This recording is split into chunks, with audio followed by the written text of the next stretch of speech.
जय हिंद साथियों, कैसे हैं आप सभी। आशा करते हैं साथियों आप सभी अच्छे होंगे और आपकी पढ़ाई भी एकदम बेहतरीन ढंग से अच्छी चल रही होगी। साथियों आशा करते हैं आप सभी अपना फिजिकल भी समय अनुसार करते होंगे, क्योंकि साथियों अब आपका फिजिकल में अब ज़्यादा देर नहीं है, क्योंकि अब आपका फिजिकल जो है वो जनवरी माह में कंडक्ट हो सकता है और 15 से 20 दिसंबर के बीच में आपको एडमिट कार्ड निकलने की पूरी पूरी संभावना है, क्योंकि मुख्यमंत्री जी ने शपथ लेते ही इस वैकेंसी को प्राथमिकता दी है। तो आप लोग अपनी तैयारी करते रहिए और फिजिकल आप लोग अब एकदम करते रहिए, ठीक है।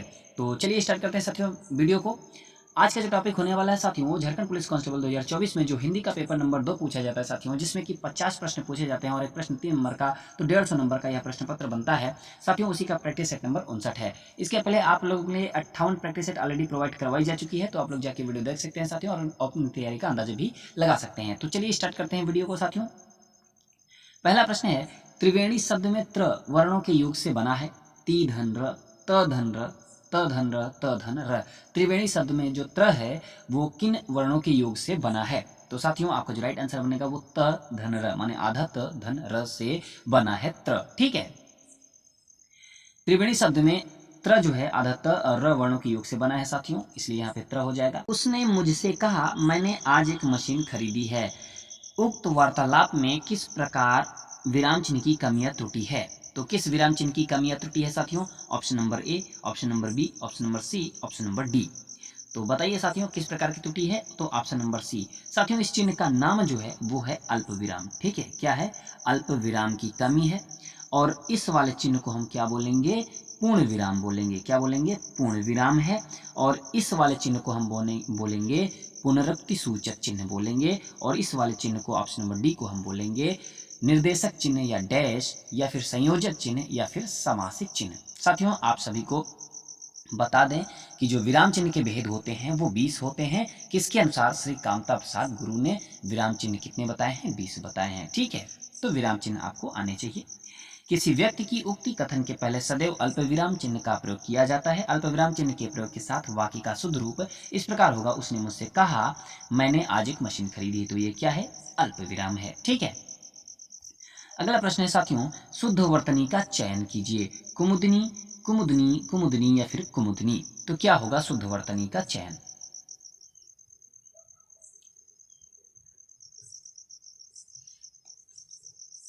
तो साथियों कुमुदनी, कुमुदनी जो है वो इस तरीके से लिखा जाएगा। तो वर्तनी की दृष्टि से यह आपका जो शब्द है बिल्कुल शुद्ध हो जाएगा, ठीक है। दिए गए विकल्पों में कुमुदनी शुद्ध शब्द है, अन्य विकल्प वर्तनी की दृष्टि से अशुद्ध हैं। अगला प्रश्न है साथियों, वीर शब्द की भाववाचक संज्ञा कौन सी होगी? वीरता होगी, ए व डी होगी, वीर होगा, वीरत्व होगा। तो वीर शब्द की भाववाचक संज्ञा आपको बताना है, तो क्या होगा? तो साथियों ऑप्शन नंबर बी आपका बिल्कुल सही होगा, माने वीरता होगा और वीरत्व होगा, ठीक है। यह वीर शब्द की भाववाचक संज्ञा होगा। वीर शब्द की भाववाचक संज्ञा वीरता, वीरत्व दोनों सही है। जो शब्द किसी वस्तु या पदार्थ की अवस्था, दशा या भाव का बोध कराते हैं तो उन शब्दों को भाववाचक संज्ञा कहते हैं, जैसे बचपन, सुंदरता, ठीक है साथियों। अगला प्रश्न है, दिए गए वाक्य में गुणवाचक विशेषण ज्ञात कीजिए। हमारे विद्यालय के पास आम का एक विशाल वृक्ष है। विद्यालय, वृक्ष, विशाल, आम। आपको गुणवाचक विशेषण बताना है। तो साथियों आपका जो राइट आंसर बनेगा वो है विशाल, ठीक है। विशाल जो है वो गुण बता रहा है कि आम का पेड़ बहुत ही विशाल है। दिए गए वाक्य, हमारे विद्यालय के पास आम का एक विशाल वृक्ष है, में विशाल गुणवाचक विशेषण होगा। गुणवाचक विशेषण क्या होता है? जिस शब्द से किसी संज्ञा या सर्वनाम के गुण, भाव, दशा, दोष, स्वभाव, आकार, प्रकार, रंग, रूप, संबंध इत्यादि का बोध होता है साथियों, उसे हम गुणवाचक विशेषण कहते हैं, ठीक है। अगला प्रश्न है, मोहन किताब पढ़ता है। इस वाक्य में क्रिया का कौन सा प्रकार है? पूर्वकालिक क्रिया है, सकर्मक क्रिया है, अनेकार्थक क्रिया है या फिर अकर्मक क्रिया है? तो मोहन किताब पढ़ता है साथियों, इसमें सकर्मक क्रिया हो जाएगी, ठीक है। मोहन किताब पढ़ता है, इस वाक्य में क्रिया के रूप में सकर्मक क्रिया का प्रयोग किया गया है। जिस वाक्य के क्रिया का संपादन तो कर्ता द्वारा किया जाता है किंतु उसका परिणाम कर्म पर पड़ता है, वह वाक्य सकर्मक क्रिया का वाक्य होता है साथियों, ठीक है। अगला प्रश्न है, काहे को परेशान हो रहे हो। इस वाक्य में किस प्रकार के क्रिया विशेषण का प्रयोग हुआ है? रीतिवाचक, कालवाचक, परिमाणवाचक या फिर स्थानवाचक? तो साथियों आपका जो राइट आंसर बनेगा वो है रीतिवाचक, ठीक है। काहे को परेशान हो रहे हो, इस वाक्य में जो है क्रिया विशेषण का जो प्रयोग हुआ है वो रीतिवाचक क्रिया विशेषण का प्रयोग हुआ है। काहे को परेशान हो रहे हो, ठीक है। इस वाक्य में रीतिवाचक क्रिया विशेषण का प्रयोग हुआ है। ऐसे अविकारी शब्द जो हमें क्रिया के होने के तरीके या विधि के बारे में बताते हैं वे शब्द रीतिवाचक क्रिया विशेषण कहलाते हैं। जैसे खरगोश तेज दौड़ता है, यहाँ तेज शब्द रीतिवाचक क्रिया विशेषण है साथियों। निम्नलिखित में स्त्रीलिंग शब्द है, फाटक, दरी, बगीचा, आंगन। तो स्त्रीलिंग शब्द आपको बताना है। तो साथियों दरी जो है वो आपका स्त्रीलिंग शब्द है, ठीक है। दरी स्त्रीलिंग शब्द है, जबकि फाटक, बगीचा तथा आंगन जो है वो आपके पुल्लिंग शब्द हैं। अगला प्रश्न है साथियों, कवि शब्द का बहुवचन होगा, क्या होगा? कवि होगा, कवियों होगा, कवियां होगा या फिर कवियों होगा? तो कवि शब्द का बहुवचन होगा साथियों, कवियों होगा। क्या होगा? कवियों होगा, कवि शब्द का बहुवचन, ठीक है। शेष विकल्प आपके क्या है? असंगत हैं। मैं पढ़ूंगा किस काल का उदाहरण है? संभाव्य भविष्य का, सामान्य भविष्य का, इनमें से कोई नहीं, हेतु हेतु मद भविष्य। तो क्या होगा साथियों? समान भविष्य होगा, मैं पढ़ूंगा, ठीक है। यह सामान्य भविष्य काल का उदाहरण है। काल कितने प्रकार के होते हैं साथियों? तो जो काल होते हैं वो 3 प्रकार के होते हैं, एक वर्तमान काल, एक भूतकाल, एक होता है भविष्य काल, ठीक है। 3 काल होते हैं। अब ठीक समय पर आ जाना में कौन सा कारक है? कर्म, करण, संप्रदान, अधिकरण। तो कौन सा कारक है साथियों? तो अधिकरण। ठीक समय पर आ जाना, में, पर, पे, ये सब आ जाए तो किसमें होगा? अधिकरण कारक का उदाहरण हो जाएगा साथियों। परसर्ग आपको याद रखना है, वह कारक जो क्रिया के समय, स्थान, अवसर आदि का बोध कराए तो वहां अधिकरण कारक होता है। अधिकरण कारक का चिन्ह जो होता है, जिसे हम परसर्ग भी कहते हैं, में, पर होता है। जैसे चिड़िया पेड़ पर बैठी है, पर आ गया। ठीक समय पर आ जाना, घड़े में पानी है, तो में, पर, पे अगर आपको कहीं दिखे, ये चिन्ह दिखे या परसर्ग जिसे बोलते हैं ये दिखे, तो वहां पे अधिकरण कारक हो जाएगा साथियों, ठीक है। तत्सम तद्भव का असंगत युग्म है, स्वर्ण, सोना, जीहा, जीव, कोयल, कोकिला, छार, खार। क्या होगा? तत्सम तद्भव का असंगत युग्म छांटना है आपको। तो साथियों कोयल और कोकिल, कोयल और कोकिल जो है असंगत युग्म है तत्सम और तद्भव का, ठीक है। कोयल, कोकिल तत्सम तद्भव का असंगत युग्म है। दिए गए युग्म का जो संगत युग्म है वो है ये है, कोकिल कोयल हो जाएगा। माने जो तत्सम होगा वो कोकिल होगा, तद्भव कोयल होगा, लेकिन इसमें उल्टा था साथियों, ठीक है। तो इसलिए यह असंगत युग्म हो जाएगा। स्वर्ण का सोना, जीवा का जीव होगा और छार का खार हो जाएगा, ठीक है। उपसर्ग बताना है साथियों अतीन्द्रिय, ठीक है। अतीन्द्रिय का उपसर्ग बताना है। अति होगा, अतो होगा, अ होगा, अत होगा। तो उपसर्ग वे शब्दांश जो किसी शब्द के प्रारंभ में लगकर उनके शब्द में विशेषता ला दें तो उन्हें क्या हम बोलेंगे? उपसर्ग बोलेंगे। और प्रत्यय जस्ट किसी भी शब्दांश के अंत में लगकर उस शब्द को क्या बोलते हैं? शब्द में विशेषता ला दें तो वही क्या होता है? प्रत्यय होता है, ठीक है। तो उपसर्ग जो होता है किसी शब्द के प्रारंभ में लगते हैं और प्रत्यय जो होते हैं किसी शब्द के अंत में लगते हैं। तो यही होते हैं उपसर्ग और प्रत्यय में अंतर। तो उपसर्ग बताना है अतीन्द्रिय। तो इसमें साथियों कौन सा ऑप्शन सही होगा? तो आपका अति होगा। अतीन्द्रिय इसमें अति उपसर्ग है, ठीक है।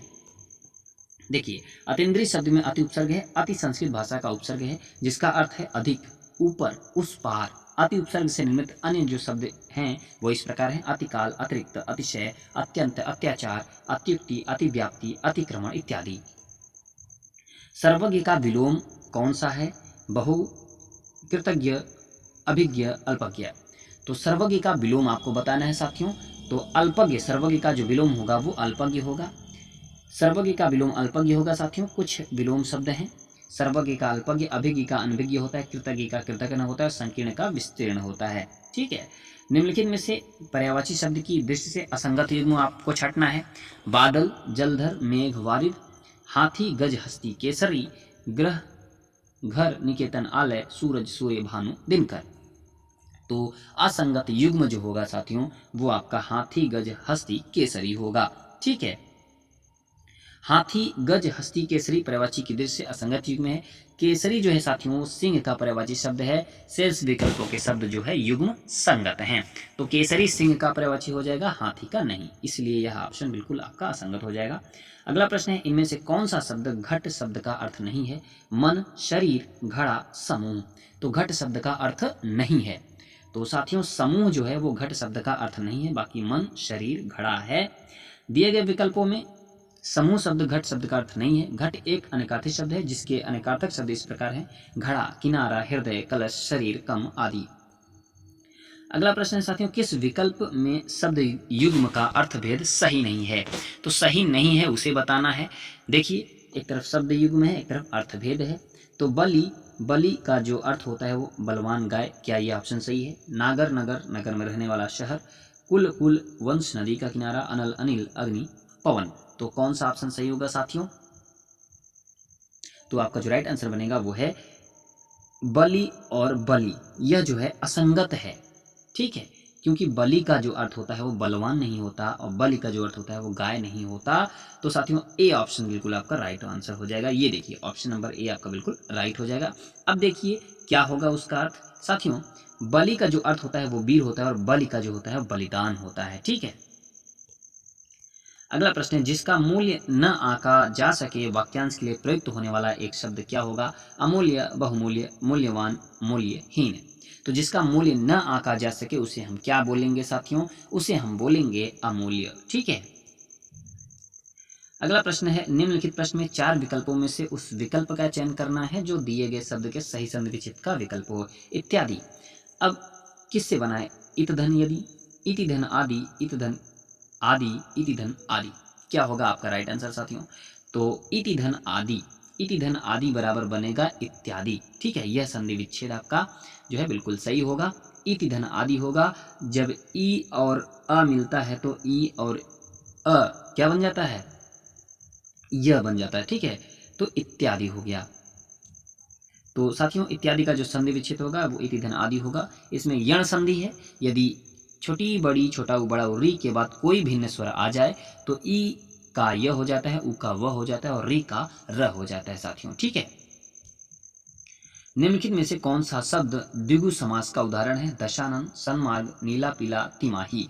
तो द्विगु समास का उदाहरण आपको बताना है। द्विगु समास जिसमें दोनों नहीं, द्वंद्व समास में दोनों पद प्रधान होते हैं। द्विगु समास में साथियों पहला जो पद होता है वो संख्यावाची होता है, तो इसलिए आपको बताना है द्विगु समास का उदाहरण कौन सा होगा। अब आप समझ ही गए होंगे कौन सा ऑप्शन सही होगा। तो साथियों तिमाही, ठीक है, पहला पद जो है संख्यावाची है, तो तिमाही आपका बिल्कुल राइट आंसर होगा। जिस समासिक शब्द में प्रथम पद संख्यावाची होता है उसे हम द्विगु समास कहते हैं, जैसे तिमाही, चौराहा, दोपहर, चौथाई आदि। शेष विकल्पों के विवरण इस प्रकार हैं। दशानन साथियों बहुव्रीहि समास होगा, सन्मार्ग जो है कर्मधारय समास होगा और नीला पीला जो है वो द्वंद्व समास होगा, ठीक है। अगला प्रश्न है, निम्नलिखित प्रश्न में 4 विकल्पों में से उस विकल्प का चयन करें जो दिए गए वाक्य के लिए वृत्ति के भेद का सबसे अच्छा विकल्प है। उनका खेल खत्म हो चुका होगा। संभावनार्थ है, विद्यर्थ है, निश्चयार्थ है, संदेहार्थ है। उनका खेल खत्म हो चुका होगा। तो साथियों संदेहार्थ है, उनका खेल खत्म हो चुका होगा। आपको संदेह है कि क्या खेल खत्म, मैंने मान लो उनका खेल खत्म हो चुका होगा कि नहीं होगा, संदेह है, तो इसलिए क्या होगा यहाँ पे? उनका खेल खत्म हो चुका होगा, संदेहार्थ, संदेहार्थ है, ठीक है। संदेहार्थ क्या होता है? क्रिया के जिस रूप में कार्य के होने का संदेह हो वही क्या होता है? संदेहार्थ होता है, ठीक है। अगले प्रश्न की ओर बढ़ते हैं साथियों। हम और तुम और श्याम को अवश्य जाना है, उक्त वाक्य में कौन सा भाग गलत है? हम और तुम और श्याम को अवश्य जाना है, तो हम और तुम इसमें कौन सा, और श्याम माने ये वाक्य है, इस वाक्य में कौन सा भाग आपको गलत दिख रहा है? तो साथियों जो है हम और तुम, यह वाक्य यहाँ पे यह भाग जो है गलत दिख रहा है। हम और तुम और श्याम को अवश्य जाना है, उक्त वाक्य के हम और तुम वाले भाग में त्रुटि है, इसके स्थान पर हम तुम होगा। इस प्रकार शुद्ध वाक्य होगा, देखिए हम तुम और श्याम को अवश्य जाना होगा। हम और तुम और डबल बार और आए ना, ऐसा नहीं होता। हम उसके बाद कामा लगेगा, तुम उसके बाद लास्ट के साथ और लगाया जाता है, हम तुम और श्याम, ठीक है। तो ये आपका शुद्ध वाक्य हो जाएगा। प्रश्न में प्रयुक्त रस के लिए सही विकल्प चुनिए। हे खग मृग, हे मधुकर श्रेणी, तुम देखी सीता मृगनयनी। इसमें कौन सा रस है साथियों, बताइए। ये देखिए कौन सा रस है? करुण रस है, रौद्र रस है, संयोग श्रृंगार रस है, वियोग श्रृंगार रस है। तो कौन सा रस है इसमें? वियोग श्रृंगार रस है। हे खग मृग, हे मधुकर श्रेणी, तुम देखी सीता मृगनयनी, ठीक है। तो यहाँ पे वियोग श्रृंगार रस का यह उदाहरण हो जाएगा साथियों, क्योंकि देखिए उक्त पंक्तियों में वियोग श्रृंगार रस है। इसमें भगवान राम सीता के वियोग में दुखी होकर जंगल के पशु पक्षियों से सीता के विषय में पूछते हैं, ठीक है। तो यहाँ पे वियोग श्रृंगार रस हो जाएगा, जो कि श्रृंगार रस के भेद हैं। दी गई पंक्तियों में छंद बताना है साथियों। सुन सिय सत्य असीस हमारी, पूजहि मन कामना तुम्हारी। साथियों आप सभी को बताना है इसमें कौन सा छंद होगा। चौपाई होगा, दोहा होगा या फिर सोरठा होगा? थोड़ा सा आगे बढ़ा लेते हैं। चौपाई होगा, दोहा होगा, सोरठा या फिर बरवे? तो साथियों इसमें क्या होगा? चौपाई होगा। थोड़ा सा जानते हैं चौपाई के बारे में। उपरोक्त पंक्ति में चौपाई छंद है, यह एक सममात्रिक छंद है। इसके प्रत्येक चरण में 16-16 मात्राएं होती है। चरण के अंत में जगण और तगण का आना वर्जित है। यति प्रत्येक चरण के अंत में होती है। यति जो होती है वो प्रत्येक चरण के अंत में होती है। ठीक है, तो आशा करते हैं साथियों आप सभी को समझ में आया होगा। अगला प्रश्न है, और थोड़ा सा हम आपको बताते हैं कि छंद के जो भेद होते हैं, अंग होते हैं साथियों। छंद के 2 भेद होते हैं, 3 भेद कहिए, 3 भेद। ठीक है, एक वर्णिक छंद, एक मात्रिक छंद, एक मुक्त छंद होता है। और वर्णिक छंद में साथियों 3 होते हैं, सम, अर्धसम, विषम। और मात्रिक छंद में भी सम, अर्धसम, विषम होता है। ठीक है, इसी तरीके से सम में जो होते हैं वो साधारण और दंडक होते हैं। सम में साधारण और दंडक होते हैं, जिसमें 26 वर्ण तक होता है। दंडक में 26 वर्ण से अधिक वर्ण होते हैं। थोड़ा सा समझिए, चौपाई की बात करें, चौपाई हमने आपको बता दिया। थोड़ा सा हम थोड़ा में बताएंगे गीतिका। अगर हम गीतिका की बात करें साथियों, तो गीतिका जो होता है, गीतिका में क्या होता है? प्रत्येक चरण में 26 मात्राएं होती हैं और यह एक सममात्रिक छंद होता है साथियों, जिसमें 14 और 12 पर यति और चरणांत में लघु गुरु विन्यास आवश्यक होता है। हरिगीतिका की बात करें साथियों, तो यह एक मात्रिक सम छंद है। प्रत्येक चरण में 28 मात्राएं होती हैं। ठीक है, थोड़ा थोड़ा में आपको बताते हैं। और रोला की बात करें साथियों, तो यह मात्रिक सम छंद है, जिसके प्रत्येक चरण में 24 मात्राएं होती हैं। रोला की मैं बात कर रहा हूँ। ठीक है, 24 मात्राएं होती है तथा 11 और 13 पर यति होती है। दोहा की बात करें साथियों, तो यह जो है मात्रिक अर्ध सम छंद है। इसके प्रथम एवं तृतीय चरण में 13 मात्राएं और द्वितीय और चतुर्थ चरण में 11-11 मात्राएं होती हैं दोहा में। और सोरठा साथियों, यह छंद का जस्ट क्या होगा? उल्टा होगा। सॉरी, दोहे का यह उल्टा छंद होता है सोरठा। ठीक है, बरवे में क्या होगा? बरवे में विषम चरणों में 12 और सम चरणों में 7 मात्राएं होती हैं। तो इस तरीके से थोड़ा सा आपको समझा दिया, बाकी आपको आना चाहिए। आप इसका रिवीजन जरूर करिए। दिए गए विकल्पों में से अनुप्रास अलंकार का उचित उदाहरण पहचानिए। सारंग ले सारंग चलिए, नव जीवन दो घनश्याम हमें, अब जीवन में नहीं जीवन, कानन कठिन भयंकर भारी। तो साथियों, अनुप्रास अलंकार का उचित उदाहरण आपको पहचानना है। तो जहाँ पे एक ही वर्ण की बार बार आवृत्ति हो, वहाँ पे क्या होता है? अनुप्रास अलंकार होता है। तो कानन कठिन भयंकर भारी, यहाँ पे क्या होगा? अनुप्रास अलंकार हो जाएगा साथियों। तो दिए गए विकल्पों में से कानन कठिन भयंकर भारी अनुप्रास अलंकार का उदाहरण है, क्योंकि यहाँ क वर्ण की आवृत्ति बार बार हुई है। किसी पंक्ति में एक से अधिक बार वर्णों की आवृत्ति हो, अनुप्रास अलंकार कहते हैं। जबकि नवजीवन दो घनश्याम हमें, इसमें श्लेष अलंकार है, क्योंकि यहाँ नवजीवन का 2 अर्थ है, जीवन और पानी, तथा घनश्याम के भी 2 अर्थ हैं, एक कृष्ण एक बादल। सारंग ले सारंग चली, यह यमक अलंकार का उदाहरण साथियों। यहाँ पहले सारंग का अर्थ है दिया और दूसरे सारंग का अर्थ है सुंदरी। तो इसलिए आप लोग कंफ्यूज मत होइएगा। ऑप्शन नंबर डी जो है आपका अनुप्रास अलंकार हो जाएगा। आशा करते हैं साथियों आप सभी को 25 प्रश्न अच्छे से समझ में आया होगा और आप लोग का स्कोर भी बहुत अच्छा रहा होगा आज के प्रैक्टिस सेट में। साथियों, इस प्रैक्टिस सेट में आपको 25 प्रश्न मिलते हैं। 25 प्रश्न में आप कितना कर पाए हैं कमेंट करके जरूर बताइएगा। वीडियो पसंद आई हो तो एक लाइक और चैनल को सब्सक्राइब जरूर करिएगा और अपने साथियों तक शेयर जरूर करिएगा। साथियों, आपके एक लाइक से हमें भी मोटिवेशन मिलता है और हम भी आप लोगों के लिए कुछ नया लेके आते हैं, ताकि आपका रिवीजन हो सके, आप जो भी भूल रहे होते हैं उसका रिवीजन हो सके। ठीक है, तो साथियों, आपका जो हिंदी पेपर नंबर 2 होता है उसमें 50 प्रश्न पूछे जाते हैं। एक प्रश्न 3 नंबर का बनता है, 150 नंबर का प्रश्न पत्र होता है। और साथियों, 150 नंबर का जो आपका हिंदी पूछी जाती है, 150 नंबर की पूछी जाती है और 1 नंबर की नेगेटिव मार्किंग होती है। ठीक है, तो आपका पहले फर्स्ट पेपर होगा, फिर सेकंड पेपर होगा। तो फर्स्ट पेपर का भी प्रैक्टिस सेट चल रहा है, आप लोग जाके देख सकते हैं साथियों, हमने प्रैक्टिस सेट करवाया हुआ है। सेकंड का भी चल रहा है, जीके जीएस का भी चल रहा है। आशा करते हैं आप सभी देखते होंगे।